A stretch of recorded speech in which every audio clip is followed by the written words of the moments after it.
Moussa Mara, c'était l'homme de proposition, l'homme de terrain. C'est celui qui s'est déplacé presque partout sur l'étendue du territoire national. Il est proche de la population, il fait beaucoup de propositions et on a l'impression que cela dérange certaines personnes. Ce qui fait qu'il y a eu pas mal de campagnes sur les réseaux sociaux et ici, même en France, ici, nous constatons que c'est quelque chose qui marche très bien. Quand on va par exemple dans les foyers maliens, ces personnes-là, on voit qu'ils sont connectés.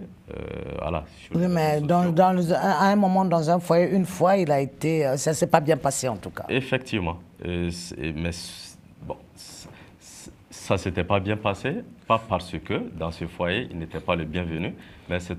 Il y a eu des éléments extérieurs qui sont venus donc c'est perturber. vraiment cette campagne-là qui est derrière pour essayer vraiment de ternir son image. Donc pour moi, je dirais que c'est plutôt, voilà, c'est toute une campagne qui est là pour ternir son image.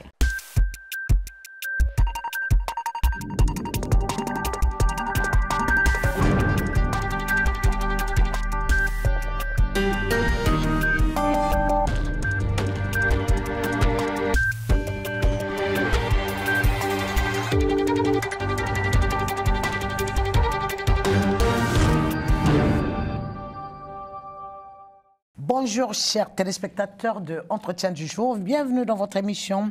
Aujourd'hui, nous allons voir un peu au Mali, qu'est-ce qui s'y passe en recevant Herman Diarra, représentant du parti dissous, Yéléma de Moussa Mara. Comme vous le savez, ces derniers jours, la tension entre l'opposition, la société civile et le pouvoir en place au Mali a monté de plusieurs crans.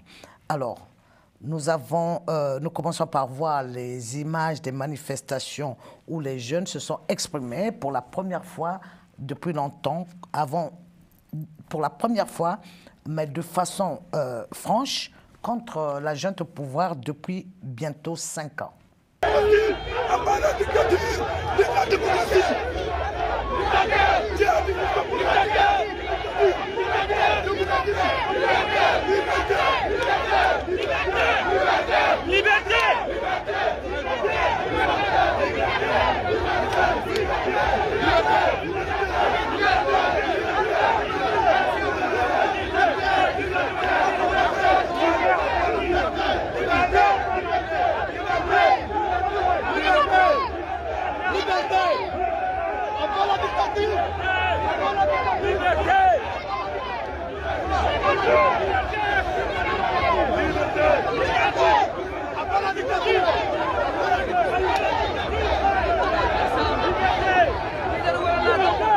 Alors, ces images de mouvements de contestation, on ne les a pas vues au Mali depuis la chute de Ibaka en 2020.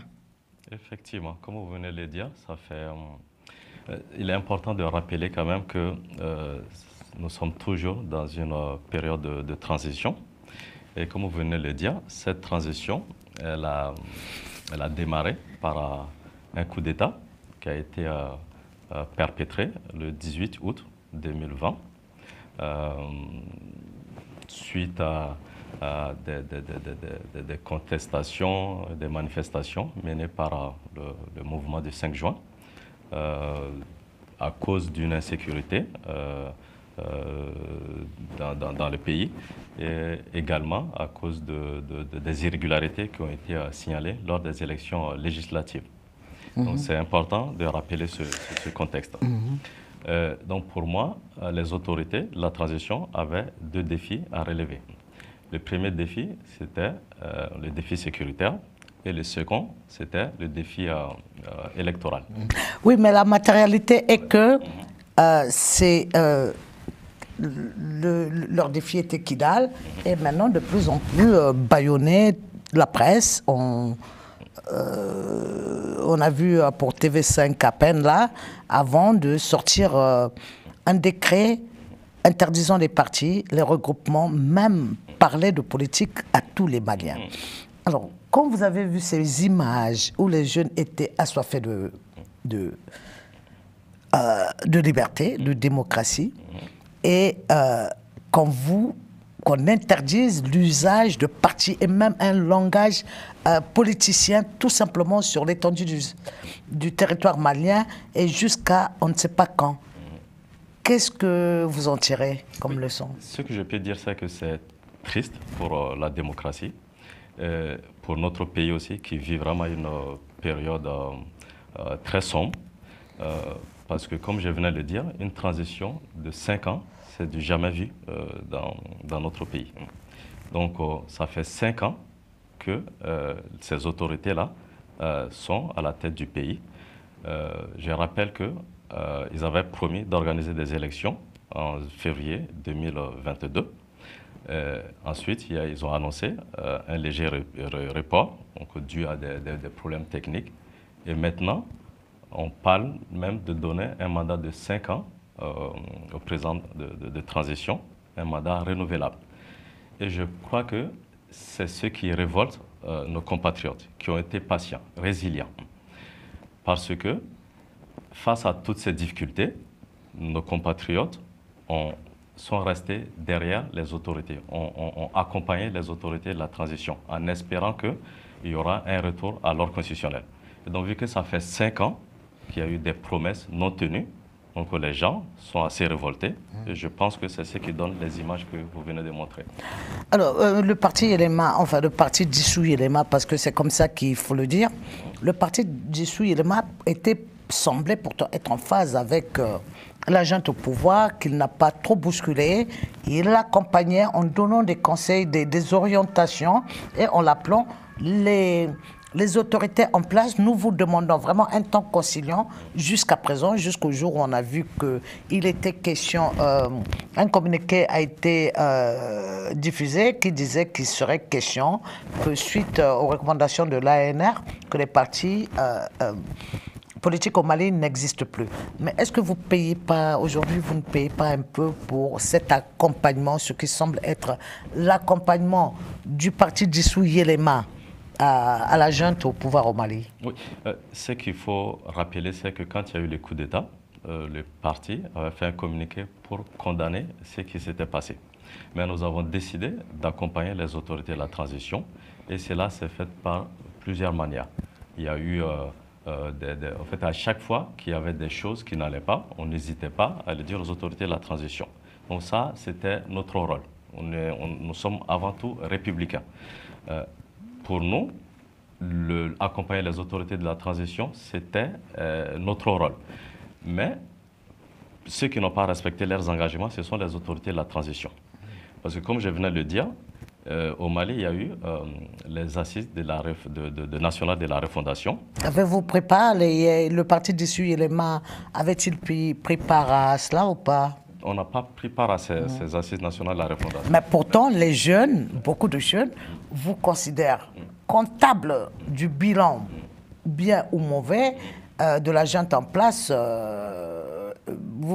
Ils estiment que vous êtes comptable parce qu'ils vous ont senti peut-être laxiste, peut-être que c'est une perception. En tout cas, on ne vous a pas vu matraquer le pouvoir comme d'autres ont pu le faire. Oui, mais ça, c'est, comme vous venez de le dire, c'est une perception. On sait qu'il y a vraiment toute une communication qui a été orchestrée sur les réseaux sociaux pour essayer de donner cette image. Mais la réalité, c'est que notre rôle, c'est que nous avons surtout voulu accompagner les autorités de la transition. Et nous avons dit que l'accompagnement ne se faisait pas via l'intégration au sein du CNT ou au sein du gouvernement. Nous, on a décidé d'accompagner les autorités de la transition sans intégrer le gouvernement. Mais quels sont les mécanismes que vous avez utilisés alors pour cet accompagnement? C'est-à-dire quels sont les mécanismes que vous avez utilisés si vous n'êtes pas au gouvernement, vous n'êtes pas au CNT, vous n'êtes pas conseiller à la présidence? Comment le parti dissous Yelema s'y était pris alors? Oui, c'est ce que je venais de dire, c'est qu'à chaque fois que nous constatons que les autorités de la transition allaient dans un sens en toi que nous estimons ne pas être le bon, on n'hésitait pas à donner notre avis. Ça, il ne s'est jamais passé quelque chose au Mali sans que le parti Yelema ne donne son avis. Donc pour nous, c'était la meilleure façon de les accompagner. Toujours être à leur côté pour leur donner, pour dire ce que nous pensons. Pour nous, les soutenir, ça ne veut pas dire leur dire ce qu'ils ont envie d'entendre, mais c'est de dire ce que nous estimons être bon pour le pays. Et c'était notre façon, et c'est ce que nous avons fait jusqu'à présent. Oui, mais point de vue défi sécuritaire, quelle a été votre position? Parce que c'est un point crucial où vous avez dit vous-même que leur défi en arrivant, c'était la sécurité aussi et la refonte, mettre les bases pour faire avancer politiquement, socialement le pays. Ce que, je ne sais pas, quel est votre point de vue là-dessus? Êtes-vous satisfait du bilan sécuritaire de ces autorités-là? Et qu'est-ce que Yelema a fait pour contribuer à la sécurisation du Mali? Oui. Concernant le défi sécuritaire, comme vous venez de le dire, tous les Maliens sont d'accord qu'il y a eu énormément d'efforts sur ce point-là. Nos militaires sont mieux équipés, sont mieux formés. Par contre, sur le terrain, on peut constater quand même que le problème qui était plutôt au nord et au centre, on voit que le problème est en train aussi d'être au sud du pays, et je dirais même surtout l'étendue du territoire national. Il y a très peu de régions maintenant où on peut être en sécurité. Et notre rôle, c'était d'alerter les autorités, ce qu'on n'a pas cessé de faire durant toute cette transition. Alerter, alerter et alerter. Alors, il y a eu le pouvoir en place était satisfait d'avoir repris Kidal, alors que à l'époque, Premier ministre Moussa Mara s'était rendu à Kidal. Ça avait fait beaucoup de morts, mais il ne voulait pas laisser une partie de 1 centimètre de son territoire sans qu'il y ait la présence de l'État. Est-ce qu'à cette période-là, la sécurité était mieux ou non? Je signale aussi qu'il y a eu beaucoup d'hommes dans le caserne dans lequel s'était réfugié l'ancien Premier ministre Moussa Mara à l'époque. Est-ce que la sécurité, selon vous, était mieux? Parce que c'était les débuts de présence djihadiste sur le territoire quand même. Est-ce que la sécurité était mieux à cette époque ou maintenant? Oui, et si vous pouvez nous donner quelques chiffres, parce que... Oui, le problème, c'est ce que je venais de dire, c'est que la sécurité, ce que nous constatons, c'est qu'il y a eu beaucoup d'investissements. Tous les Maliens sont d'accord que nos militaires sont mieux formés, sont mieux équipés. Mais par exemple, je peux vous donner des chiffres de Médecins du Monde. Par exemple, il y a maintenant plus de 6 millions de Maliens qui ont besoin d'aide humanitaire. Et il y a environ 400 000 personnes qui sont en déplacement. Donc ces chiffres montrent que... Déplacement interne. Interne, exactement. 375 000 ça. Et en Mauritanie, 200 et quelques mille. Exactement. Ce qui est exactement. Donc ce qui montre quand même que la situation sécuritaire reste encore quand même une préoccupation qui n'a pas été réglée par les autorités de transition. Donc ce défi, à mon avis, n'a pas été relevé pour le moment. Mais pourquoi Moussa Mara est la cible de tant de Maliens? Parce qu'ils auraient voulu qu'il aille en exil, il ne l'a pas fait, ou parce que, selon eux, est-ce que aussi pour vous, c'était un accompagnement pour rester tranquille au sein de la junte pour faire à peu près un peu de charme pour que vous puissiez être tranquille à déployer peut-être vos activités politiques? Oui. Ça, je pourrais dire que ça, c'est surtout lié au fait à ce qui se passe sur les réseaux sociaux.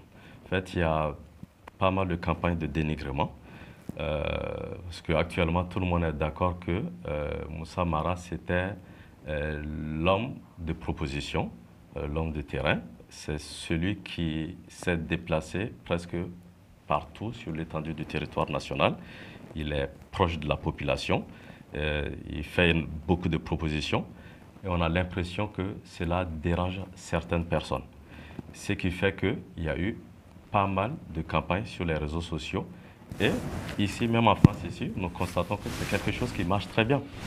Quand on va, par exemple, dans les foyers maliens, ces personnes-là, on voit qu'ils sont connectés sur oui, mais à un moment, dans un foyer, une fois, ça ne s'est pas bien passé, en tout cas. Effectivement. Mais bon, ça ne s'était pas bien passé, pas parce que dans ce foyer, il n'était pas le bienvenu, mais c'est Il y a eu des éléments extérieurs qui sont Exactement, venus donc c'est perturber. vraiment cette campagne-là qui est derrière pour essayer vraiment de ternir son image. Donc pour moi, je dirais que c'est plutôt, voilà, c'est toute une campagne qui est là pour ternir son image. Alors, au Mali, on dit 300 partis politiques dissous comme ça, sans que vous ne l'ayez vu venir, ou avez-vous laissé faire tout simplement? Ce qu'il faut noter, c'est que cette dissolution viole la Constitution. Parce que le multipartisme est quelque chose déjà qui est garanti dans notre Constitution. Et c'est l'article 185 qui le dit. Et d'ailleurs, dans cet article, on dit que le multipartisme ne peut pas être l'objet d'une révision. Et l'article 39 également dit que les partis politiques se forment et exercent librement leurs activités. Donc, c'est assez incompréhensible. Je pense que c'est injustifié et injustifiable, cette dissolution des partis politiques. Et je pense qu'on ne pouvait pas imaginer que dans notre pays, les autorités puissent oser prendre une telle décision. Alors, nous allons écouter un homme politique qui n'est pas malien, avocat de Sonko du Sénégal et comorien, arrivé 2 fois au deuxième tour aux élections dans son pays, qui a quelque chose à dire, qui a parlé, qui a mis sa voix à contribution pour ce qui s'est passé, pour les mouvements qui se sont passés au Mali. Donc, il parlait aux Maliens. Nous allons écouter Saïd Larifou.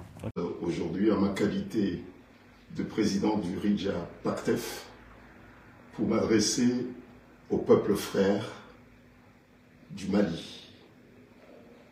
Je suis très attaché au peuple malien, comme de nombreux pays africains d'ailleurs, de nombreux peuples africains. Le Mali est un pays inspirant. Le Mali a réveillé l'Afrique. Nous nous rappelons bien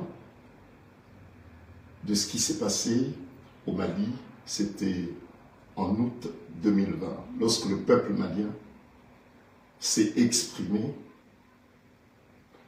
a exprimé son souhait, ses aspirations pour retrouver sa liberté, sa dignité. Nous avons été nombreux, des frères venant de tous les pays d'Afrique. Je me rappelle encore, c'était le 9 septembre 2020, à Paris, avec d'autres frères venant de différents pays africains. Nous nous sommes retrouvés à la place de la République, c'était le 9 septembre 2020, avec chacun le drapeau de son pays pour exprimer notre fierté pour le combat mené par le peuple malien qui a ramené cette révolution de août 2020. Et puis, quelques semaines après, avec le même enthousiasme, la même force, la même conviction, nous nous sommes retrouvés à Bamako. C'était à l'occasion du 60e anniversaire pour l'indépendance de la République du Mali. Je me rappelle personnellement avoir pris la parole à la place de l'indépendance le jour du 60e anniversaire. Voilà, donc en gros, il dit ça pour dire aux Maliens d'être soudés et de ne plus tomber dans les travers de l'instabilité. Et qu'est-ce que vous pensez donc du fait que les Maliens puissent avoir des problèmes au point que c'est des tierces, même si l'Afrique est un continent, le linge sale, dit-on, se lave en famille quand même. Bien sûr, je suis tout à fait d'accord avec ce que vous venez de dire. C'est vrai que... Comment en est-on arrivé là pour impliquer des forces exogènes c'est pas mal, hein, mais que les Maliens ne puissent pas se parler entre eux au point que... voilà. Oui, le problème c'est que si vous voyez ce qui est en train de se passer actuellement au Mali, les différents enlèvements qui sont effectués par la sécurité d'État, pour moi, ces comportements ne contribuent pas à créer la cohésion au sein on va dire de la population. Je m'explique. Parce que derrière chaque femme ou chaque homme arrêté, il y a des enfants en colère, il y a des amis révoltés, il y a des tantes et des tontons qui sont dans l'incompréhension. C'est pour cela que je demande d'ailleurs au président de la transition de mettre fin à ces différentes arrestations arbitraires. Et j'ai dit aussi que c'est vrai que je venais de dire qu'il y avait un défi sécuritaire, il y avait un défi électoral, mais pour moi, ce défi ne peut pas être relevé tant que les autorités ne mettent pas en place un vrai un dialogue sincère entre les Maliens. Je pense que ce dialogue, il est nécessaire, il est indispensable pour sortir de cette situation. Pour avancer ensemble, on est obligé de se parler. Le Mali a toujours été une terre d'échange. Et je pense que c'est ce chemin que les autorités devraient prendre pour éviter encore ce qui s'est passé. Et c'est eux qui avaient donné l'engagement de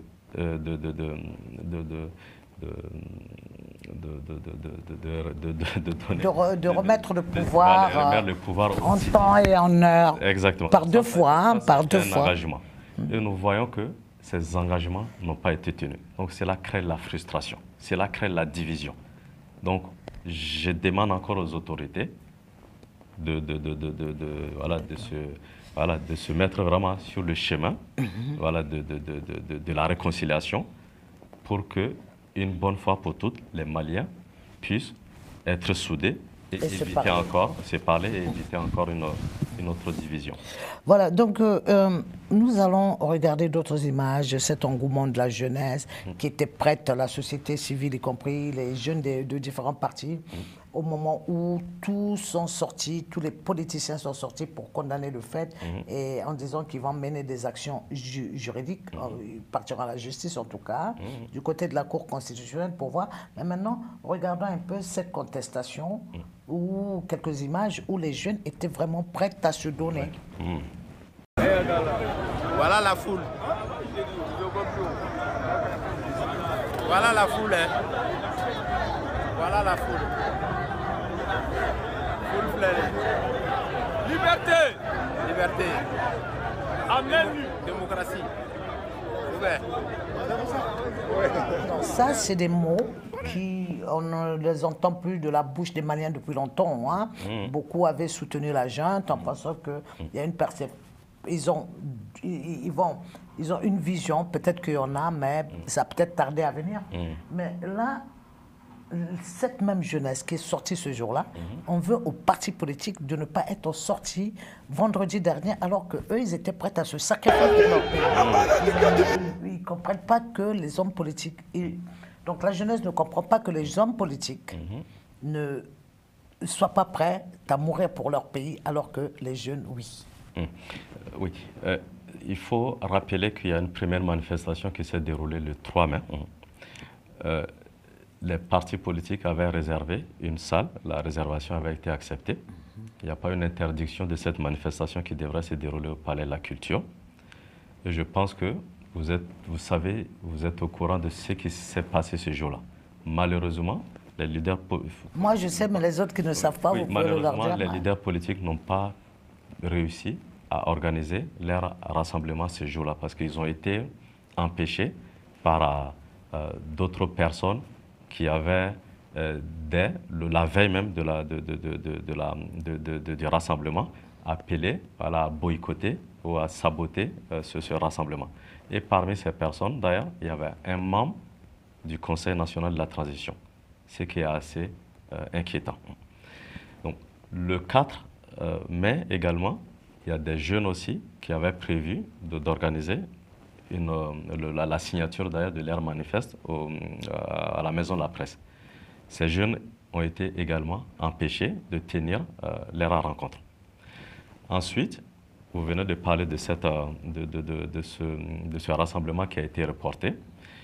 Le problème, ce que les gens doivent savoir, c'est que la veille de ce rassemblement, il y a eu beaucoup d'appels sur les réseaux sociaux, des menaces. Beaucoup de personnes ont proféré des menaces sur les réseaux sociaux. Et je pense que les leaders politiques n'ont pas eu d'autre choix que d'annuler. Ce n'est pas vraiment une annulation, c'était un report, de reporter ces rassemblements pour éviter que les Maliens puissent s'affronter entre eux. Je peux comprendre que les jeunes étaient prêts à mourir. Mais si les leaders politiques avaient tenu ce rassemblement et qu'il y avait eu des morts, qu'est-ce qu'on aurait dit? Que les opposants ont tué les jeunes, ont emmené les jeunes au... Mais en même temps, je reprends Ismaël Lo, un musicien sénégalais d'envergure d'ailleurs, qui a dit ce qu'on n'a pas, on ne peut pas obtenir par les armes, on ne les obtiendra pas par les larmes. Oui, c'est que nous... Est-ce que recourir à la justice n'est pas une lamentation finalement pour vous? Nous sommes avant tout républicains. Nous faisons confiance encore en justice. Et nous pensons que, d'ailleurs, la violation de la Constitution, je rappelle que c'est quand même le président de la République qui a prêté serment de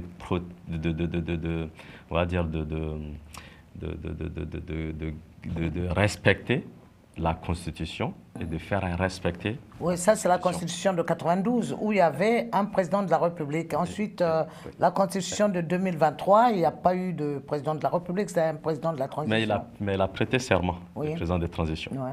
Et c'est l'article, ce serment-là est dans l'article 55 de la nouvelle Constitution. Et c'est ce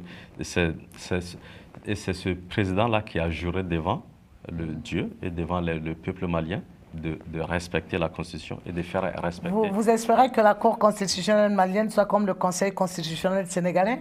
Justement. Nous avons encore espoir. D'accord. Et nous pensons que c'est cette voie-là que les leaders politiques vont essayer de saisir. Et nous espérons vraiment que les sages de la République puissent se prononcer sur ce sujet. Parce que ce qui s'est passé est très, très, très grave. Parce que, pour moi, la Constitution est l'élément essentiel dans une république. Le président qui a juré devant Dieu et les hommes, qui vient violer cette Constitution, je trouve cela assez inquiétant. Et il est important aussi de noter que dans la même Constitution, on dit que le président peut être poursuivi pour haute trahison s'il viole son serment. Mais ils se sont amnistiés dans leur propre constitution, non? Dans la dernière constitution, dans la constitution qui a fait l'objet de référendum en juin 2023, non? Ça, effectivement, vous venez de le mettre. Les mêmes personnes dans la même constitution, le président aussi a juré de respecter la Constitution et de faire respecter la Constitution. Et donc, pour moi, ce sera la Cour constitutionnelle. Et que le coup d'État reste toujours un crime imprescriptible. Tout à fait. Merci beaucoup, Herman Diarra. Vous êtes le représentant du parti dissous, Yelema de Moussamara. Merci d'être venu. Merci de nous avoir éclairés sur ce sujet brûlant de l'actualité malienne. À très bientôt, chers téléspectateurs. À très vite, on se retrouvera. Continuez à cliquer pour vous abonner sur notre page Facebook. Et une pensée pour nos confrères de TV5, pour TV5 qui a été fermé au Mali, et nos confrères également de La Voix de l'Amérique qui ne peuvent plus exercer leur métier. On est au mois de mai, le 3 mai était Journée internationale de la presse. Et aussi toujours une pensée pour les femmes qui sont victimes de violences dans l'est de la RDC et qui payent tribut en fait du fait que de l'invasion rwandaise dans ce pays. Merci beaucoup.